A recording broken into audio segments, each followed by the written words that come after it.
வணக்கம். இந்த வீடியோவில் உலக ஒற்றுமைக்கான ஒரு வழியை நாம் பார்க்கலாம். இது வழி அல்ல, உண்மை. இதை ஒரு கதை மூலமாக விளக்கலாம். ஒரு ஊரில் ஒரு 2000 நபர்கள் வசிக்கின்றார்கள் என்று வைத்துக் கொள்வோம். அந்த ஊரில் ஒரு முதியவர் நெடுங்காலமாக வாழ்ந்து கொண்டிருக்கின்றார்.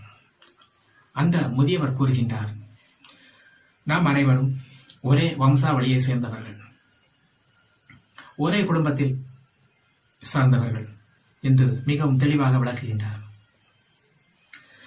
அப்படியானால் நாம் அனைவரும் ஒரே குடும்பம் என்று உணர்ந்து அந்த 2000 பேர்களும் மிகவும் சந்தோஷமாக அந்த பெரியவரை பாராட்டி சந்தோஷமாக வாழ்வோம். அதே போல்தான் இந்த உலகத்தில் ஒரு பெரியவர் வாழ்ந்து கொண்டிருக்கிறார் என்று வைத்துக் கொள்வோம். அந்த நபர் கூறுகின்றார், ஒவ்வொரு நாட்டில் உள்ள அனைவரும் ஒரே பாரம்பரியத்தை சார்ந்தவர்கள், ஒரே குடும்பத்தை சார்ந்தவர்கள்.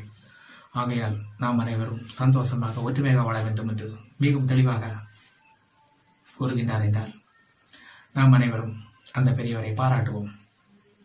மேலும் எந்த ஒரு பிரிவினைவாதமும் இல்லாமல் எல்லா நாட்டவர்களும் சந்தோஷமாகவும் ஆனந்தமாகவும் வாழ்வோம். அதே போல்தான் இந்த உலகத்தை தோற்றுவித்தது ஒரே இறைவன், வெட்டவெளி. இந்த வெட்டவெளியாகிய இறைவன் பஞ்சபூதங்களை தோற்றுவிக்கின்றார். நிலம், நீர், நெருப்பு, காற்று, ஆகாசம் ஆகிய 5 பூதங்களை தோற்றுவிக்கின்றார். அதன் பின் உயிர்கள் தோன்றுகின்றது, நாமும் தோன்றுகின்றோம். நம்முடைய அடிப்படை இறைவன். அந்த கதையில் வரும் பெரியவர் போல் நம்முடைய இறைவனும் வெட்டவெளி. வெட்டவெளியாக இறைவன் நம் கண்ணால் பார்க்க முடியாது.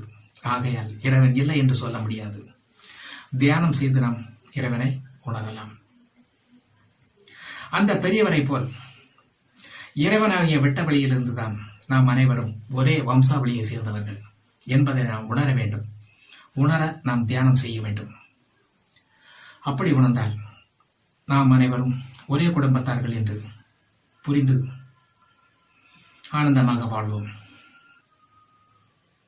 எந்த பாரம்பரியம், அதாவது இறைவனாகிய வெட்டவெளியிலிருந்து தான் பஞ்சபூதம் தோன்றியது, பிறகு நாம் தோன்றினோம் என்ற ஒரு வம்சாவளியை நாம் உணர்ந்தால் இந்த உலகத்தில் உள்ள அனைத்து உயிர்களும், எந்த ஒரு நாட்டவர்களும் அடுத்த நாட்டவர்களை எதிரியாய் பார்க்காமல் ஒரே குடும்பமாக வாழலாம். ஏனென்றால் அந்த கதையில் வரும் பெரியவரை போல் இறைவன் வெட்டவெளியாகிய அனைத்திற்கும் ஆதாரமாக இருக்கின்றான் என்பதையும் உணரலாம். இதற்கு நாம் என்ன செய்ய வேண்டும் என்றால் தியானம் செய்ய வேண்டும். தியானம் செய்யும் போது நம்முடைய அகங்கார நிலை கடந்து உண்மையை நாம் உணரும் போது, அதாவது உடம்பு கடந்து, எண்ணம் கடந்து, மனம் கடந்து, நாம் ஒரு சிறு துளி என்பதை, அதாவது சிறு துளி வெளி என்பதை உணரும் போது இறைவன் மிகப்பெரிய வெட்டவெளி என்பதையும் உணரலாம். நமக்கு அப்பால் இருப்பது மிகப்பெரிய வெட்டவெளி. நாம் என்பது ஒரு சிறு துளி. வெட்டவெளிக்கும் சிறு துளி வெளிக்கும் இருக்கும் இடைவெளியில் மக்கள் அனைத்தும் இருக்கின்றார்கள்.